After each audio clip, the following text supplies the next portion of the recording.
Hey friends, if you're looking for quick tips to help you jumpstart your week, you are in the right place. I'm Lori Palau, host of the popular weekly podcast Organized Life, founder of Simply Be Organized, and every Monday I am here to bring you a quick organizing tip in under 15 minutes. All you have to do is click the subscribe or follow button wherever you're listening, and let's get started.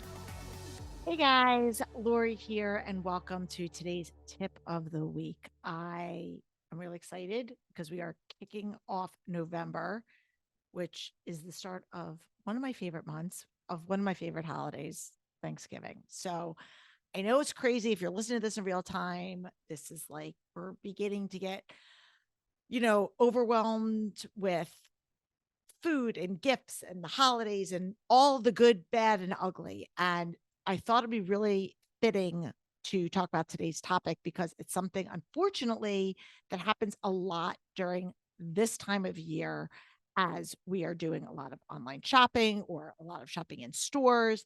And that has to do with protecting yourself against identity theft. And unfortunately, the impetus for me to talk about the show was I had not one, but two friends recently. Um, Thankfully, nothing major happened, but they were both victims of like identity fraud. One of my friends had her car broken into, and a bunch of people's stuff was stolen. And unfortunately, she was one of them. And the people tried to use her debit card. Thankfully, again, didn't happen. And another one of my friends got an email that someone was trying to open an account. And fortunately, she had some protection in place that alerted her to this so that she was able to nip it in the bud before it got crazy. But I thought between both of those stories, it was really one of those conversations that bears repeating. So today, we're going to be talking about three different ways that you can effectively safeguard yourself and try to protect yourself against any type of identity theft. So, the first one is we want to secure your personal information. So, we're thinking basically we got our defense and our offense. And so, we want to first want to make sure from an online perspective, especially since we all live so much of our lives online, that we are doing everything that we can. That includes having strong passwords. We all have heard this before. We want to have passwords that are a little bit more difficult for people to try to decipher. You don't want to have the most commonplace things. You want to use multiple different characters, uppercase, lowercase, symbols, all the things. I know it gets annoying. Trust me, I know, because then you're like, crap, what's my password for this? What's my password for that? But it is really important, especially when it comes to like your bank accounts and really like big, important passwords, that there are things that only you would know, or you and your spouse, whatever, would know, and that it would not be easily detectable if they were to get in the wrong hands. Okay. The other thing that we want to do that you can do for securing your personal information is adding that two-factor authentication. And I know that's annoying because sometimes it's like, oh, I have to get a text alert or I have to get an email alert. But I have heard too many stories of people, especially with places like Amazon that were shopping all the time.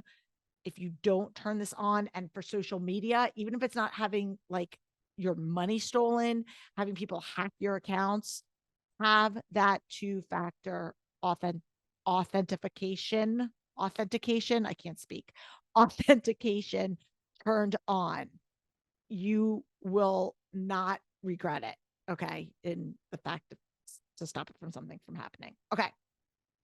um Again, other things old school, if you're getting stuff in the mail, especially anything that has personal identification. I'm having so much trouble speaking today. Identification, bank account numbers, social security numbers, EIN for your business, whatever it is. Shred, shred, shred. I keep a shredder in my kitchen because that is where I sort my mail. I used to have my shredder in the office. It didn't make sense for me to have it up there because I pay my bills and I go through and sort my mail in the kitchen. So you know what I did? I moved my shredder to the kitchen.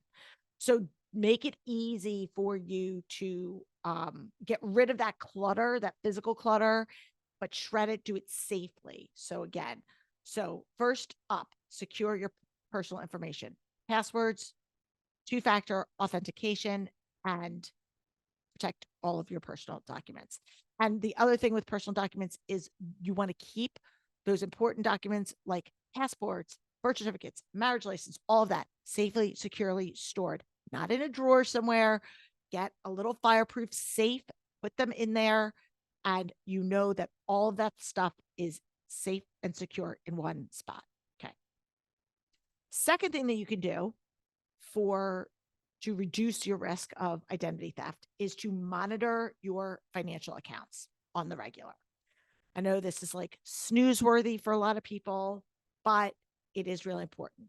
First thing that you can do is just regularly review your monthly statements, your bank statements that come in, your credit card statements. Now, I encourage people to do this anyway, because even if you're not a victim of identity theft, you may have a recurring payment that you forgot about and you want to turn it off. Or maybe there was just an accident and you were double charged for something and you want to be able to catch it. So definitely review your documents. I'm a big fan. We're not going to go down a rabbit hole, but I'm a big budgeter. And so I think that, if you are in the habit of budgeting and tracking your stuff, this is sort of happening organically. But if this is not you, make it a practice to regularly review your bank credit card statements. And if there is anything that you see that looks an unfamiliar transaction or something that could potentially be suspicious, you want to check it out, report it to your bank or your credit card company, whatever it is, and put those protections in. Second thing that you can do is you can check your credit report. And so I think we've all heard of the big three: Equifax, Experian, TransUnion. You can get free annual credit reports from each of these three major credit bureaus. You could check for any discrepancies in your accounts, anything that you don't recognize. And you can, if you want, consider setting up a credit monitoring service to just periodically check. I think I don't endorse any one in particular, but I think LifeLock is one that a lot of people use. So definitely look into that, especially if you have been the victim. But if you want to be proactive in advance, just periodically check your credit report. Okay. Third thing, and this is really important for people, if in fact you have been like a victim of theft or whatnot, is to freeze your credit. What a lot of people don't recognize is that you can put a temporary credit freeze on all of your accounts. And what that does is it restricts people from being able to open any new stuff. So like when my friend had her car was broken into and they stole all of her stuff, not only did she cancel her cards, but she put a freeze on her credit. So no new credit cards could be opened up in her name because they had her driver's license. So they had a lot of her identification on her, that they didn't have her social security number, but there was a lot of other identifying information that these thieves had at their fingertips. And so by putting a freeze to her credit, not only stopping her credit cards, stop them from using like what they already had, but it stopped them from being the ability to be able to open up any new accounts in her name. And that is so, so important. So again, second thing is monitor your financial accounts by regularly reviewing your statements, checking your credit and checking your credit report and freezing your credit. Okay. The third thing is to protect your online presence. And again, for so many people that we spend our lives, I mean, I spend a lot of my life online, whether it's for work, primarily for work. But be cautious. Be cautious with the personal information that you're putting out there. Things even like if you're going on vacation, don't always tell people that you're going on vacation. We don't want to give thieves any more ammunition to say, oh, this person's an easy target. Just be mindful what you're sharing online. They can use identity thieves can use your name, your birth date, location. They can piece all these things together. these like hackers and thieves are crafty people. And so just be mindful what you're sharing. Um, this is another one. Be careful of phishing scams. And I actually almost fell for one a few months ago. And Joshua was like, yeah, that is not real. I had like a panic attack that something was happening. And I forwarded him this email I got. Thankfully, I didn't click on anything, but it actually looked legit. And I'm usually pretty good about identifying these types of things. And he was like, no, this is fake. Don't do anything. And like I said, thankfully I hadn't. But a lot of times these phishing scams will send you things to download or click a link. Don't do it, especially if it's an unknown source. And if it is something that they say it's like from your bank or it's from something else, double check by going to that particular site that they're claiming to be from and seeing if you log in from there, if you're getting that same notification. And if you're not, that's also a good indication. So just know before you do anything, again, double check because these phishing folks are crafty as well. And then the other one is use secure Wi-Fi and just keep your software and stuff up to date. Oftentimes we are working remote, we're doing things on the fly, we're logging into like a store Wi-Fi or whatever.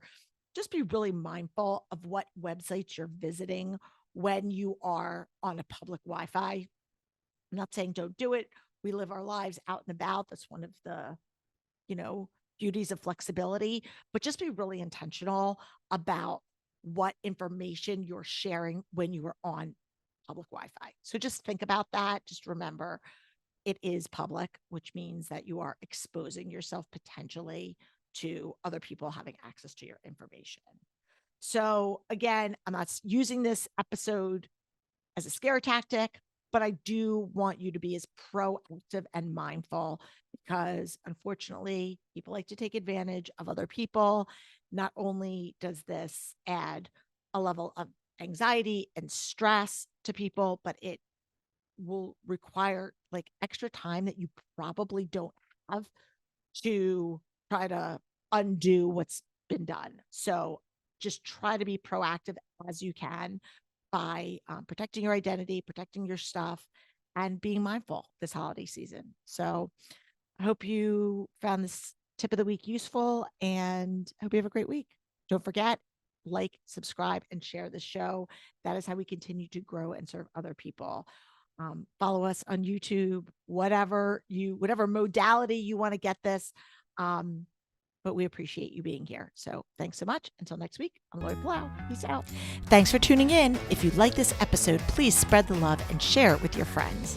And if this is your first time joining us, make sure to click the subscribe button wherever you are listening so you never miss an episode. And while you're there, please leave us a review so other people know that our show is worth the listen. You can also find us on YouTube and Instagram at This Organized Life Podcast. And if you'd like to connect with us, you can head on over to our website at simply the letter B like boy organized.com, which is filled with tons of resources, including free downloads, checklists, links to our amazing organizing partners, and all of our digital offerings. I'll see you next week for another episode of This Organized Life.